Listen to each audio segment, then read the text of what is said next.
Hello बच्चों। हम देख रहे अपना चैनल संस्कृति युग। हमने पीछे संधि के दो पार्ट पढ़े थे, पार्ट 1 पार्ट 2। आज हम संधि के पार्ट 3 को पढ़ेंगे। हमने पहले व्यंजन संधि को देखा था, अपनी व्यंजन संधि पूर्ण हो गई थी।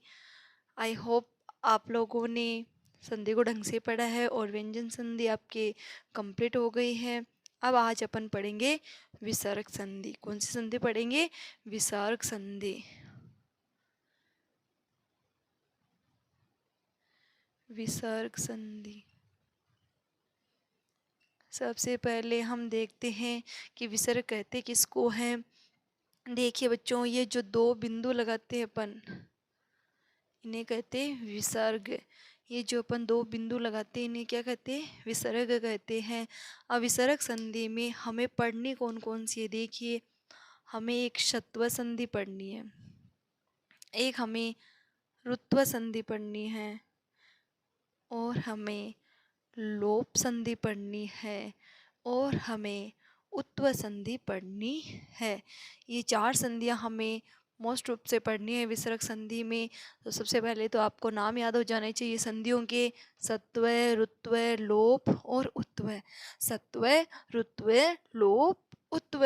सत्व, रुत्व, लोप, उत्व। मेरी तरह से बार बार दोहरान करोगे तो आपको ये अच्छे से याद हो जाएंगे। आज हम पढ़ेंगे सत्व संधि। सबसे पहले कौन सी संधि पढ़ेंगे? सत्व संधि। अब देखिए, सत्व संधि में क्या होता है, आप ढंग से याद रखना। देखो, सत्व संधि मतलब इस से का प्रयोग तो होगा ही होगा। सत्व संधि मतलब से का प्रयोग होगा। अब देखिए, आपको अच्छे से याद रखना है नियम कि प्लस से पहले आपको विसर्ग दिखना चाहिए। प्लस से पहले आपको विसर्ग दिखना चाहिए, और प्लस के बाद में आपको पहला और दूसरा वर्ण दिखना चाहिए, और प्लस के बाद में आपको पहला और दूसरा वर्ण दिखना चाहिए। तो याद हो गया होगा नियम कि प्लस से पहले आपको विसर्ग दिखना चाहिए और प्लस के बाद पहला और दूसरा वर्ण। अब बनेगा क्या? बनेगा क्या? बनता स है। बनता क्या है? सत्व संधि का स। अब देखो, हम तीन प्रकार के स पढ़ते हैं, तो तीनों ही स बनेंगे, लेकिन कब कौन सा बनेगा इसको सीखना है। लेकिन कब कौन सा बनेगा इसको सीखना है। इसको सीखते हैं। देखिए, च, छ, ट, ठ, त, थ। और अब मैं नीचे लिख लेती हूँ, या साइड में लिखते हैं अपन। फिर क, ख, और कौन सा बच गया आपके? प और फ। देखो, मैंने क्या लिखा था कि प्लस के बाद में पहला वर्ण होना चाहिए, दूसरा वर्ण होना चाहिए। प्लस के बाद में पहला वर्ण होना चाहिए, दूसरा वर्ण होना चाहिए। तो देखो, च छ पहला वर्ण है, ट ठ पहला वर्ण है, त थ भी पहला दूसरा वर्ण है, और क ख भी है, और प फ भी है। ये तो वर्ण है अपने। और मैंने जब पहले आपको पढ़ाया तब भी बताया था कि प वाली लाइन तक हमें करनी है। तो अब देखिए, ये तो हो गए पहले और दूसरे वर्ण, क्योंकि देखो मैंने इधर लिखा पहला और दूसरा वर्ण प्लस के बाद होना चाहिए। मतलब ये 6 और ये 4, यानी ये 10 वर्ण आपको बाद में मिलेंगे, पहला और दूसरा। अब क्या होता है, इसके अंदर आपको ये तीनों सह भी मिल सकते हैं। स, से और श, ये सह भी आपको प्लस के बाद में मिल सकते हैं। तो नियम याद हो गया होगा आपको कि प्लस से पहले विसर्ग होना चाहिए, प्लस के बाद पहला वर्ण, दूसरा वर्ण श श श होना चाहिए। लेकिन अब आप पता कैसे करोगे कि कब कौन सा स लगता है? तो देखिए, ये होता है आपके तालव्य वर्ण। ये कौन से वर्ण होते हैं? तालव्य वर्ण। ये कौन से वर्ण हो गए? तालव्य वर्ण। तो देखिए, अपन जब उच्चारण स्थान पढ़ते हैं तो कंठ, तालु, तालु पढ़ते हैं, तो तालु में च वाली लाइन और छ आता है। तो इसमें वर्ण कौन सा आता है? स। यानी आपके च और छ होने से ये स बन जाएगा, मतलब तालव्य श बन जाएगा। इस स का नाम क्या होता है? तालव्य श। इस स का नाम क्या होता है? तालव्य स। और च और छ भी कौन से वर्ण है? तालव्य वर्ण। यानी तालव्य वर्ण अगर सामने हो तो तालव्य वाला स ही बनेगा।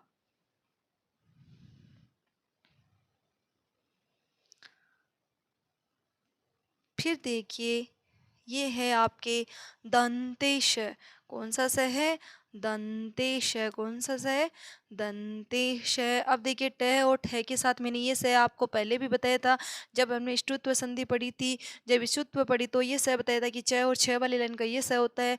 तो कंड, तालु, मूर्धा और दंते, सॉरी बेटा, मूर्धन्य, ये आपके हो गया मूर्धन्य श, ये आपके हो गया मूर्धन्य श। तो अब देखिए और ये आपके फिर हो गया तितालु मूर्धा दंता। तो ये आपके हो गया दंतवेश है। ये आपके कौन सा स हो गया? दंतवेश है। तो देखिए तीन स होते हैं और तीनों स के नाम देखिए तालव्य, मूर्धन्य और दंतव्य। कंठ तालु मूर्धा दंता, कंठ तालु मूर्धा दंता। तो तालव्य, मूर्धन्य, दंतवेश ढंग से याद रखना। ये आपके दंतव्य वर्ण होते हैं, ये आपके मूर्धन्य वर्ण होते हैं और ये आपके तालव्य वर्ण होते हैं। तो आप ऐसे भी याद रख सकते हो कि ये च वाली लाइन का स है, ये ट वाली लाइन का स है और ये त वाली लाइन का स है। क्योंकि सब बच्चों को सारे ये नाम याद हो ये कोई आवश्यक नहीं होता और 10th क्लास में ये नाम भी नहीं पूछे जाएंगे आपसे। आपसे बस संधि में ये स कैसे लगाने हैं वो ध्यान में रखने हैं। तो च और छ वाली लाइन के ये स हो गए और ट और ठ वाली लाइन का ये स हो गया, त और थ वाली लाइन का ये स हो गया। अब हम इसके उदाहरण को देखते हैं। जैसे देखिए आपके नाम आ गया राम है प्लस च। आपके नाम क्या आ गया? राम है प्लस च। तो राम है प्लस च। तो देखिए प्लस से पहले आपको विसर्ग दिखाई दे रहा होगा। प्लस से पहले आपको क्या दिखाई दे रहा है? विसर्ग। और प्लस के बाद में क्या आ गया है? च। तो ये देखिए प्लस के बाद पहला और दूसरा वर्ण में अगर च आए तो कौन सा स बन जाएगा?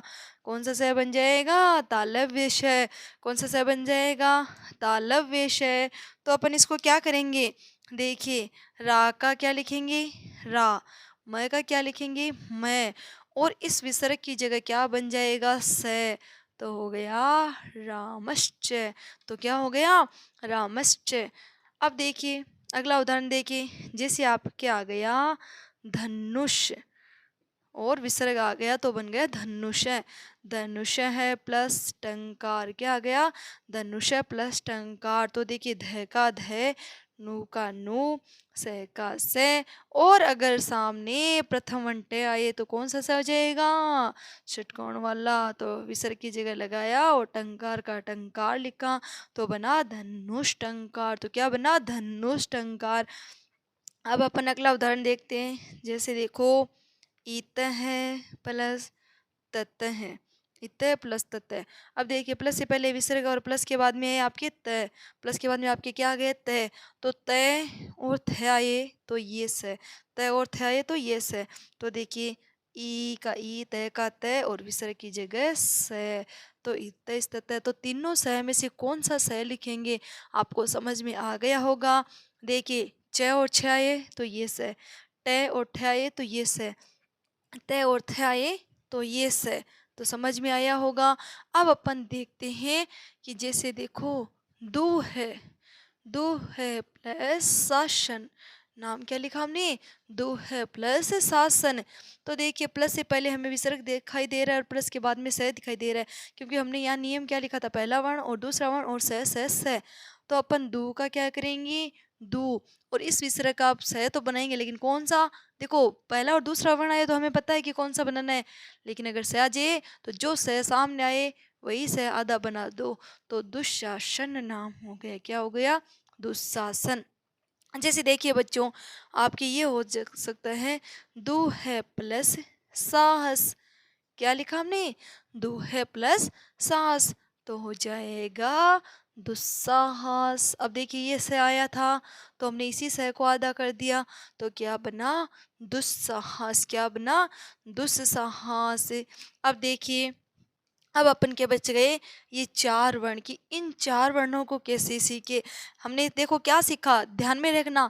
च और छ आए तो ये स, ट और ठ आए तो ये स, त और थ आए तो ये स और प्लस के बाद में तीनों स में से कोई सा भी स आए वही स आधा हो जाता है। अब अपन क वाला और ख और प और फ को सीखते।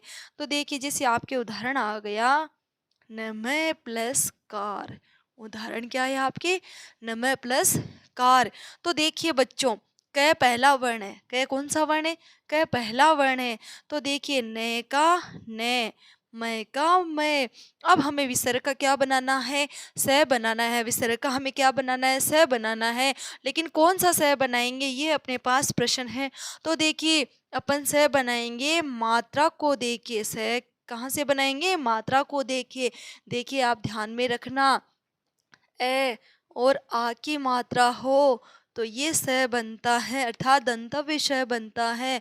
और ए और आ के अलावा कोई भी मात्रा आ जाए, ए और आ के अलावा कोई भी मात्रा आ जाए तो आपकी ये स बन जाएगा, मतलब आपके मूर्धन्य स बन जाएगा। तो देखिए बच्चों, नमस्कार नाम बन जाएगा, क्या बन जाएगा, नमस्कार। क्या बन जाएगा, नमस्कार। क्योंकि इधर ए की मात्रा थी तो हमने ये स लगाया, ए की मात्रा थी तो हमने ये स लगा दिया। तो ये देखिए क्या बना, नमस्कार। तो देखिए बच्चों क्या बना, नमस्कार। तो समझ में आ गया होगा आपके। अब देखिए और उदाहरणों को देखते हैं। जैसे देखो आपके ये आ गया है, नमः, नमः प्लस कृत्य, नमः प्लस कृत्य आ गया। तो सामने आपके पहला वर्ण है, लेकिन इधर अपन मात्रा को देखेंगे, ए की मात्रा है तो न का न, मैं का मैं, और विसर्ग का क्या बन जाएगा, से। तो क्या बना, नमस्कृत्य। क्या बना आपके, नमस्कृत्य। तो समझ में आ रहा है आपके। अब देखिए जैसे आपके ये उदाहरण आ गया,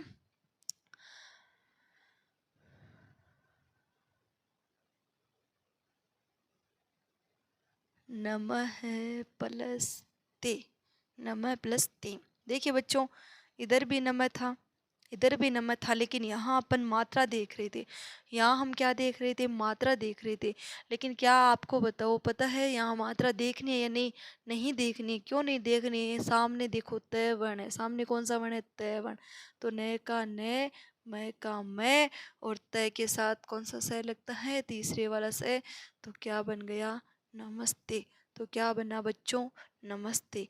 क्या बना बच्चों, नमस्ते। अब जैसे देखिए बच्चों आपके नाम आ गया, दू है प्लस कपट। क्या आ गया आपके, दू है प्लस कपट।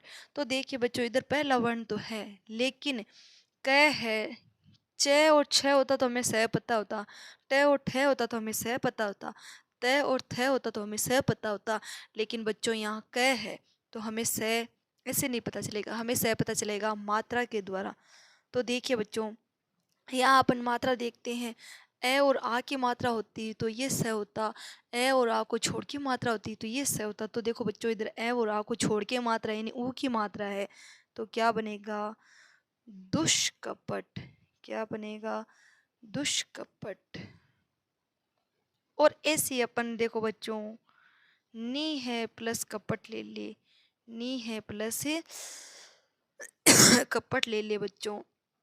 तो देखिए क्या बन जाएगा, निष्कपट। क्या बन जाएगा, निष्कपट। अब आपकी ये समझ में आ गई होगी सत्व संधि। तो ये है अपनी सत्व संधि। मैं इसका फिर से दोहरान कर देती हूँ। सत्व संधि में से का प्रयोग होता है, सत्व संधि में से का प्रयोग होता है, लेकिन उस से का प्रयोग हमें करना कैसे है, ये मोस्ट इम्पोर्टेंट बात है। सत्व संधि, सबसे पहले आप नाम याद रखना, संधि कौन सी, सत्व। संधि कौन सी है, सत्व। सत्व संधि का ढंग से नियम और नाम ध्यान में रखना। प्लस से पहले विसर्ग हो और प्लस के बाद पहला वर्ण, दूसरा वर्ण और से हो तो अपनी सत्व संधि होती है, हमें पहचान हो जाएगी। क्योंकि एग्जाम में आपको नाम भी पूछा जाएगा और नाम देके उदाहरण भी पूछा जाएगा। तो देखिए बच्चों, स आए तो स लगाना, स आए तो स लगाना, और ये स आए तो ये स लगाना, च छ आए तो ये स लगाना, ट ठ आए तो ये स लगाना, त थ आए तो ये स लगाना। ये अपनी सत्व संधि हो गई है। अब आगे बढ़ते हैं अपन।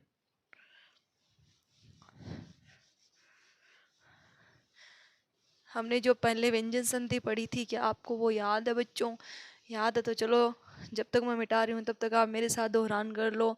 इष्टुत्व संधि, इष्टुत्व संधि का नियम क्या होता है, च वाली लाइन के दो वर्ण हो तो इष्टुत्व संधि, च वाली लाइन के दो वर्ण हो तो इष्टुत्व संधि होती है, ट वाली लाइन के दो वर्ण हो तो इष्टुत्व संधि होती है, ट वाली लाइन के दो वर्ण हो तो इष्टुत्व संधि होती है। और अगर हमें तीसरा वर्ण दिखे, और अगर हमें तीसरा वर्ण दिखे तो जसत्व संधि होती है, और अगर हमें तीसरा वर्ण दिखे तो जसत्व संधि होती है।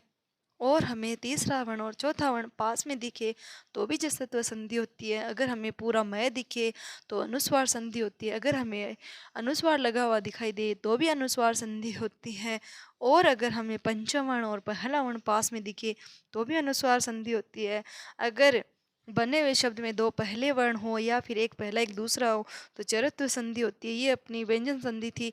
अब अपन अगली संधि पढ़ते हैं, रुत्व संधि। अगली संधि कौन सी है? रुत्व संधि। अब आप रुत्व संधि को देखिए, नाम में ही क्या है? र, यानी किसका प्रयोग होगा? रे का। नाम में रे है मतलब किसका प्रयोग होगा? रे का प्रयोग होगा। लेकिन इसका प्रयोग कैसे होगा वो सीखते हैं। इसका प्रयोग कैसे होगा वो सीखते हैं। तो अब देखिए,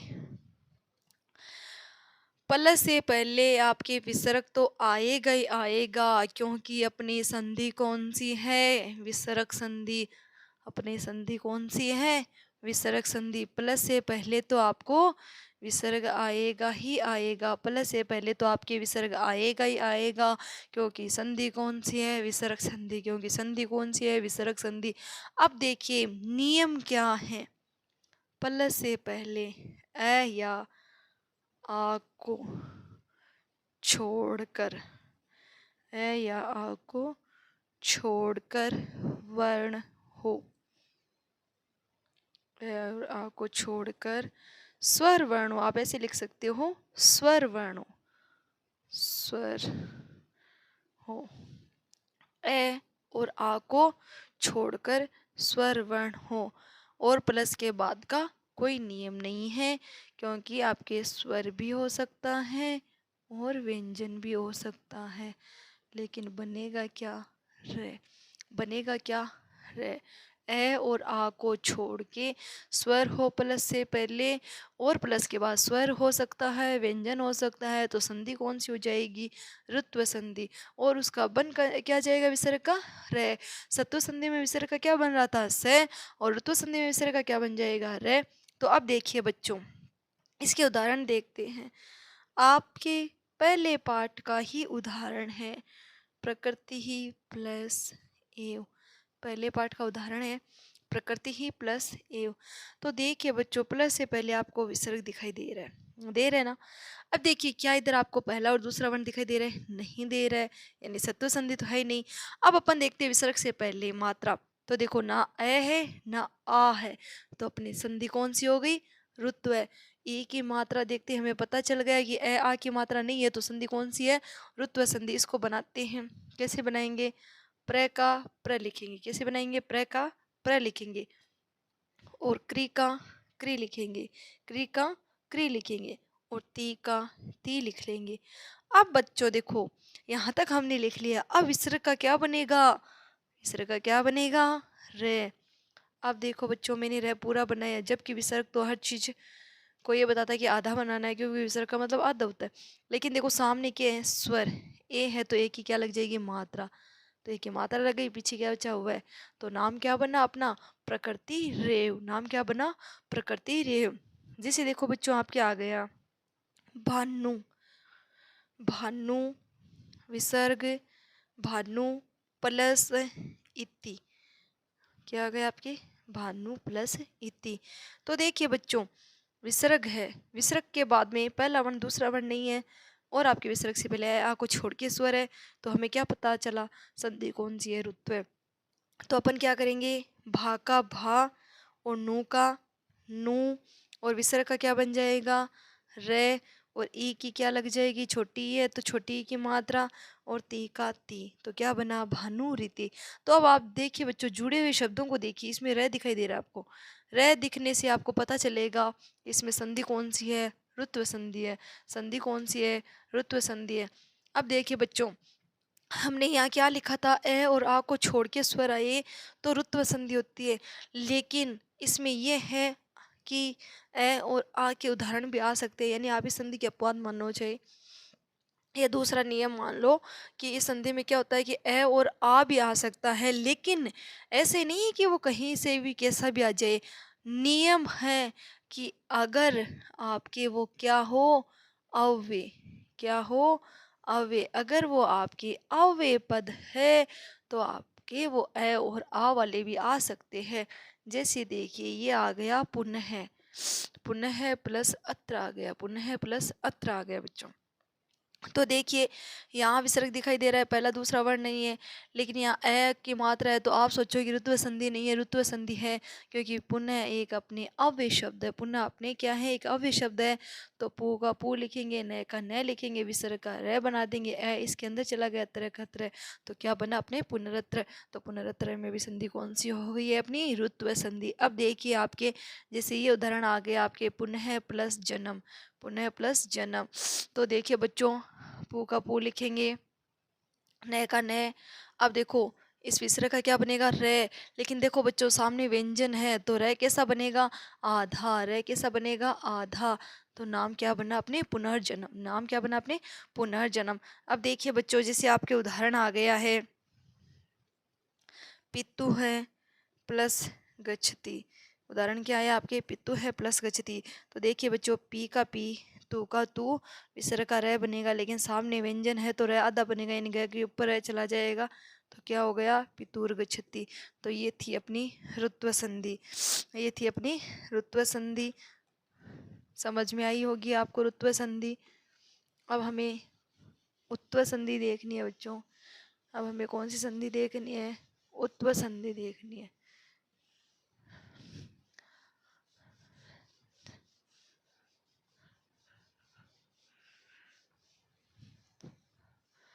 सत्व संधि में आपको विसर्ग से बाद में पहला वर्ण दूसरा वर्ण देखना है, और उत्व संधि में आपको प्लस से पहले अ और आ को छोड़ के स्वर देखना है बच्चों। याद रखना, नियम याद रखोगे तो ही आपकी संधि हो पाएगी।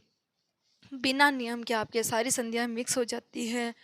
तो आप नियमों को अच्छे से याद करें और फिर उदाहरणों को बार बार करें, क्योंकि अभ्यास करने से हमारी स्मरण शक्ति बढ़ती है बच्चों। तो स्मरण शक्ति को आप बढ़ाएं और ज़्यादा से ज़्यादा स्मरण करें। अब देखिए बच्चों उत्व संधि कौन सी पढ़ेंगे, उत्व संधि। इसमें क्या होता है बच्चों कि प्लस से पहले विसर्ग तो होगा ही, क्योंकि संधि कौन सी पढ़ रहे हैं, विसर्ग। अब इधर आपके ए हो और इधर भी आपके ए हो, तो संधि कौन सी हो जाएगी, उत्व संधि। तो संधि कौन सी हो जाएगी आपके, उत्व संधि। तो अब देखिए इधर ए आ गया है और इधर भी ए आ गया, तो संधि कौन सी है, उत्व संधि। अब नियम क्या कहता है, उत्व में ओ बन जाएगा, उत्व में विसर्ग का क्या बन जाएगा, ओ बन जाएगा। उत्व संधि में विसर्ग का क्या बन जाएगा, ओ बन जाएगा। अब देखिए कैसे, जैसे मैं आपको बताती हूँ, अपने आ गया राम है प्लस अत्र आ गया, राम प्लस अत्र आ गया। तो देखिए बच्चों प्लस से पहले विसर्ग है, यानी विसर्ग संधि तो है ही। अब प्लस के सामने अगर पहला और दूसरा वर्ण होता तो सत्व संधि होती, ए और आ को छोड़ के स्वर होता तो अपनी होती ऋत्व संधि। लेकिन इधर भी ए है और इधर भी ए है, तो अपनी संधि कौन सी है, उत्व संधि। संधि कौन सी अपनी, उत्व संधि। अब देखिए बच्चों रा का रा होगा, मैं का मैं होगा। अब उत्व संधि है तो विसर्ग का क्या बन जाएगा, ओ, विसर्ग का क्या बन जाएगा, ओ। और देखिए बच्चों इस संधि में अगर प्लस के बाद में ए हो तो अवग्रह का चिन्ह बन जाता है, क्या बन जाता है, अवग्रह का चिन्ह। तो ये अपने अवग्रह का चिन्ह बन जाएगा और अत्र का अत्र हो जाएगा। तो अपने उदाहरण हो गया रामो अत्र, अपने उदाहरण क्या हो गया, रामो अत्र। देखिए बच्चों जैसे उदाहरण है अपने अति विसर्ग प्लस अत्र। तो देखिए ए का ए हो जाएगा, ती का ती हो जाएगा, और आपके वह से क्या हो जाएगा, वह, और विसर्ग का ओ बन जाएगा, अवग्रह का चिन्ह बन जाएगा। तो क्या हो जाएगा, अतिवो अत्र, क्या हो जाएगा, अतिवो अत्र। अब जैसे देखिए बच्चों आपके ये आ गया राम है, राम है प्लस इच्छति आ गया, क्या आ गया अपने, राम है प्लस इच्छति। देखिए बच्चों प्लस से पहले अगर ए हो तो अपने उत्व संधि होती है, ये पढ़ा था। और प्लस के बाद में भी ए हो तो उत्व संधि, यानी ए और ए हो तो उत्व संधि। लेकिन देखिए बच्चों यहाँ ए तो आ गया है लेकिन इधर ए नहीं है, यानी प्लस से पहले ए हो और प्लस के बाद में ए को छोड़ के स्वर आ जाए तो अपनी हो जाएगी लोप संधि। यानी दोनों संधियों को अपन साथ पढ़ रहे हैं क्योंकि नियम एक जैसे से ही है, थोड़ा सा अंतर होता है। तो देखो इधर हो जाएगा रा का रा, मैं का मैं, लोप संधि यानी विसर्ग का लोप, अन्य में विसर्ग नहीं लगाना है। और इच्छति का क्या हो जाएगा, इच्छति। इच्छति का क्या हो जाएगा, इच्छति। तो आपको समझ में आई होगी। जैसे देखिए आपके ये उदाहरण है, गोपालय है, गोपालय है प्लस से, गोपालय है प्लस से इच्छति, गोपालय है प्लस इच्छति। तो देखिए बच्चों इधर ए तो है लेकिन यहाँ ई है, ए के सामने ई नहीं है, तो अपन विसर्ग का लोप कर देंगे तो इधर गोपाल हो जाएगा, इधर क्या हो जाएगा, इच्छति, इधर क्या हो जाएगा, इच्छति। और देखिए बच्चों जैसे आपके आ गया सह प्लस अपी, आपके उदाहरण आ गया सह प्लस अपी। तो देखिए बच्चों प्लस से पहले भी ए है और प्लस के बाद में भी ए है, यानी विसर्ग का क्या बन जाएगा, ओ। तो सह का बन गया सो, ऐसे बन जाएगा वगैरह का चिन्ह, और पी का पी, तो बन गया सो अपी। जैसे देखिए बच्चों आपके उदाहरण आ गया को अपी, उदाहरण क्या आ गया आपके को अपी। तो देखिए ओ और अवग्रह का चिन्ह देखते हैं, आपको पता चलना चाहिए संधि कौन सी है, उत्व है। तो क का क लिखेंगे, ओ का विसर्ग बना देंगे, प्लस का चिन्ह कर देंगे, अवग्रह के चिन्ह से ए कर देंगे, और पी का पी। तो ये हो गया क है प्लस अपी। ये इस प्रकार अपनी विसर्ग संधि थी। हाँ, विसर्ग संधि को बड़े ही आसान तरीके से समझ सकते हो, विसर्ग संधि बड़ी ही आसान होती है।